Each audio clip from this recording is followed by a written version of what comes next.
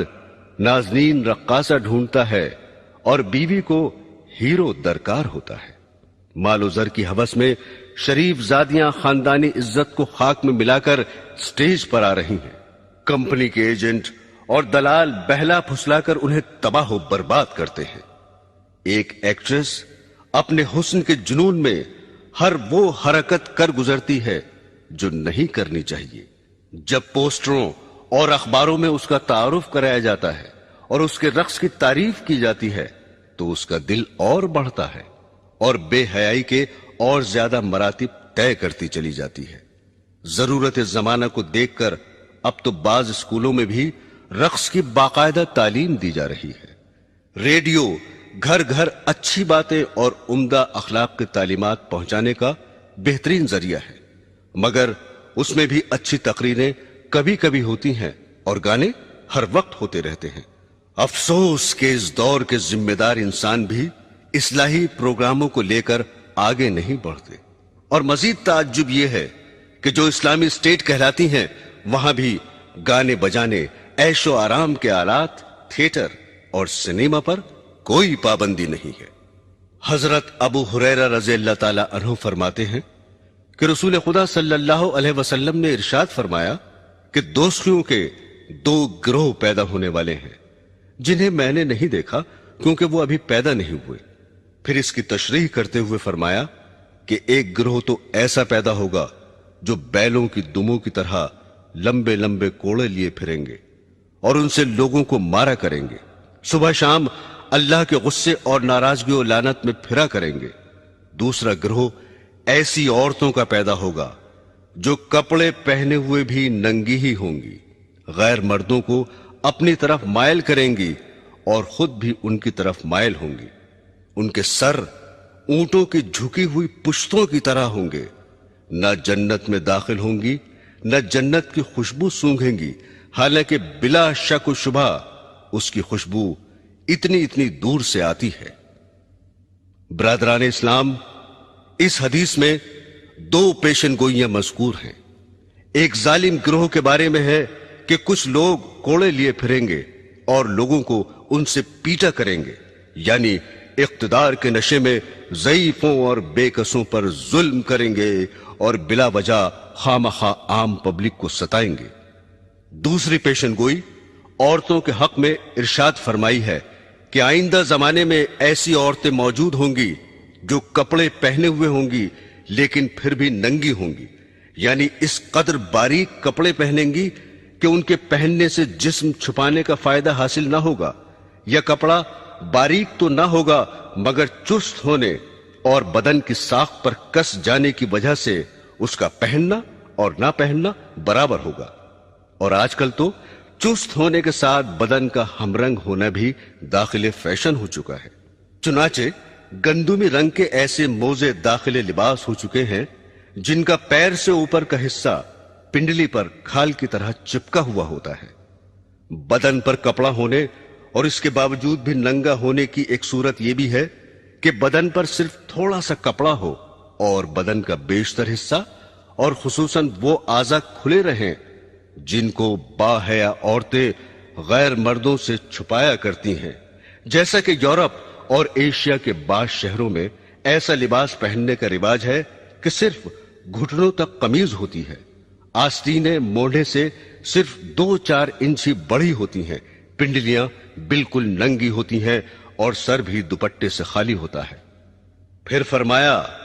کہ یہ عورتیں مردوں کو اپنی طرف مائل کریں گی اور خود ان کی طرف مائل ہوں گی، یعنی ننگا ہونے کا رواج مفلسی کی وجہ سے نہ ہوگا بلکہ ان کی نیت مردوں کو بدن دکھانا اور ان کا دل لبھانا مقصود ہوگا، اور لبھانے کا دوسرا طریقہ یہ اختیار کریں گی کہ اپنے سروں کو جو دوپٹوں سے خالی ہوں گے مٹکا کر چلیں گی، جس طرح اونٹ کی پشت کا بالائی حصہ تیز رفتار کے وقت زمین کی جانب جھکا رہتا ہے۔ اونٹ کی پشت سے تشبیہ دینے سے یہ بھی بتایا کہ بال پھلا پھلا کر اپنے سروں کو موٹا کریں گی۔ پھر فرمایا کہ ایسی عورتیں جنت میں داخل نہ ہوں گی بلکہ اس کی خوشبو تک نہ سونگھیں گی۔ شریعت اسلامیہ نے زناکاری سے بھی روکا ہے اور ایسی چیزوں سے بھی روکا ہے جو زنا کی طرف بلانے والی ہیں، حتیٰ کہ اس کو بھی زنا فرمایا ہے کہ کوئی عورت تیز خوشبو لگا کر مردوں پر اس لیے گزرے کہ مرد اس کی خوشبو سونگھ لیں۔ برادران اسلام، کسی حادثے اور واقعے کا قیامت کی علامتوں میں سے ہونے کا یہ مطلب نہیں کہ قیامت کے بالکل ہی قریب ہو، بلکہ مطلب یہ ہے کہ قیامت سے پہلے اس کا وجود میں آ جانا ضروری ہے۔ اس لیے آن حضرت صلی اللہ علیہ وسلم نے بہت سے حوادث و واقعات کے بارے میں یہ فرمایا کہ قیامت اس وقت تک قائم نہ ہوگی جب تک ایسا نہ ہو جائے۔ اب میں وہ حوادث و واقعات بیان کرتا ہوں جو عموماً قیامت کے قریب تر زمانے میں ظاہر ہوں گے۔ رسول خدا صلی اللہ علیہ وسلم نے فرمایا کہ عیسائیوں سے صلح کرو گے جو امن والی صلح ہوگی۔ تم اور عیسائی آپس میں مل کر ایک دوسری عیسائی جماعت سے جنگ کرو گے، اس جنگ میں تمہاری فتح ہوگی، مال غنیمت ہاتھ لگے گا اور صحیح سالم واپس آ کر بڑے بڑے ٹیلوں والے میدان میں ٹھہرو گے جہاں درخت بہت ہوں گے۔ بیٹھے بٹھائے ایک عیسائی صلیب کو ہاتھ میں اٹھائے گا اور کہے گا کہ صلیب کی برکت سے فتح ہوئی۔ یہ سن کر ایک مسلمان کو غصہ آ جائے گا اور اس سے صلیب چھین کر توڑ ڈالے گا۔ یہ حال دیکھ کر عیسائی صلح کو توڑ دیں گے اور مسلمانوں سے جنگ کرنے کے لیے جمع ہو جائیں گے۔ مسلمان بھی اپنے ہتھیار لے دوڑیں گے اور عیسائیوں سے جنگ کریں گے۔ اس جنگ میں مسلمانوں کا بادشاہ شہید ہو جائے گا اور دوسرے ملکوں کی طرح ملک شام میں بھی عیسائیوں کی حکومت ہو جائے گی، اور جس عیسائی جماعت سے مسلمانوں کے ساتھ مل کر پہلے جنگ کی تھی اس سے اب یہ عیسائی صلح کر لیں گے۔ اس جنگ میں جو مسلمان بچیں گے وہ مدینے میں چلے جائیں گے اور خیبر کے قریب تک عیسائیوں کی حکومت ہو جائے گی۔ حضرات گرامی، جب مسلمان ہر طرف سے گھر جائیں گے اور ان کی حکومت صرف مدینہ منورہ سے خیبر تک رہ جائے گی تو وہ حضرت امام مہدی علیہ السلام کی تلاش میں لگ جائیں گے۔ حضرت امام مہدی علیہ السلام اس وقت مدینے میں ہوں گے اور امامت کا بار اٹھانے سے بچنے کے لیے مکہ مکرمہ چلے جائیں گے۔ مکہ کے بعض باشندے انہیں پہچان لیں گے اور ان کے پاس آ کر مکان سے انہیں باہر لائیں گے اور ان سے زبردستی بیعت یعنی خلافت کر لیں گے، حالانکہ وہ دل سے نہ چاہتے ہوں گے۔ یہ بیعت مقام ابراہیم اور حجر اسود کے درمیان ہوگی۔ غالباً حضرت امام کو طواف کرتے ہوئے بیعت پر مجبور کیا جائے گا۔ جب حضرت امام مہدی علیہ السلام کی خلافت کی خبر مشہور ہوگی تو ملک شام سے ایک لشکر آپ سے جنگ کرنے کے لیے چلے گا اور آپ کے لشکر تک پہنچنے سے پہلے ہی مقام بیدا میں جو مکہ اور مدینہ کے درمیان ہے زمین میں دھنسا دیا جائے گا۔ اس واقعے کی خبر سن کر شام کے ابدال اور عراق کے پرہیزگار لوگ آپ کی خدمت میں پہنچ جائیں گے۔ آپ کے مقابلے کے لیے ایک قریشی نسل شخص قبیلہ بنی کلب کے مردوں کا ایک لشکر بھیجے گا۔ قبیلہ بنی کلب میں اس شخص کی ننیحال ہوگی۔ اس قبیلے سے حضرت مہدی علیہ السلام کا لشکر جنگ کرے گا اور غالب رہے گا۔ حضرت امام مہدی علیہ السلام کے ظہور کے بارے میں رسول اللہ صلی اللہ علیہ وسلم نے فرمایا کہ اس امت پر ایک زبردست مصیبت آئے گی اور انسان ظلم سے بچنے کے لیے کوئی پناہ کی جگہ نہ پائے گا۔ اس وقت خدا میری نسل اور میرے خاندان میں سے ایک شخص پیدا فرمائے گا اور اس کے ذریعے زمین کو عدل اور انصاف سے بھر دے گا، جس طرح کہ وہ اس سے پہلے ظلم اور زیادتی سے بھری ہوئی ہوگی۔ یعنی ان سے پہلے لوگوں میں عدل و انصاف نام کو نہ ہوگا، ہر جگہ ظلم ہی ظلم چھایا ہوگا، اور ان کے آنے پر ساری دنیا انصاف سے بھر جائے گی۔ پھر فرمایا کہ ان کے عدل سے آسمان والے اور زمین والے سب راضی ہوں گے، اور اس زمانے کی نیکیوں اور عدل و انصاف کا یہ نتیجہ ہوگا کہ آسمان ذرا سا پانی بھی برسائے بغیر نہ چھوڑے گا اور خوب موسلادھار بارشیں ہوں گی. زمین بھی اپنے اندر سے تمام پھل پھول غلے اور ترکاریاں اگا دے گی، حتیٰ کہ اس قدر ارزانی اور غذاؤں کی بہتات ہوگی کہ زندہ لوگ مردوں کی تمنا کرنے لگیں گے کہ کاش ہمارے دوست احباب عزیز اور اقربا بھی زندہ ہو جاتے تو اس عیش اور خوشی کے زمانے کو دیکھ لیتے. حضرت امام مہدی علیہ السلام کے زمانے میں مال اس قدر کثیر ہوگا کہ ان سے اگر کوئی مال طلب کرے گا تو لپ بھر بھر کر اس کے کپڑے میں اتنا ڈال دیں گے جتنا وہ اٹھا کر لے جا سکے گا. ابو داؤد شریف کی ایک روایت میں ہے کہ مہدی علیہ السلام نبی اکرم صلی اللہ علیہ وسلم کے طریق زندگی پر چلیں گے اور ان کے زمانے میں ساری زمین پر اسلام ہی اسلام ہوگا. حضرت مہدی علیہ السلام 7 برس حکومت کریں گے، پھر وفات پا جائیں گے اور مسلمان ان کی نماز جنازہ پڑھیں گے. برادران اسلام، حضرت مہدی علیہ السلام کو کفار سے کئی جنگیں کرنی پڑیں گی. حضرت مکہ سے چل کر مدینہ تشریف لے جائیں گے اور سید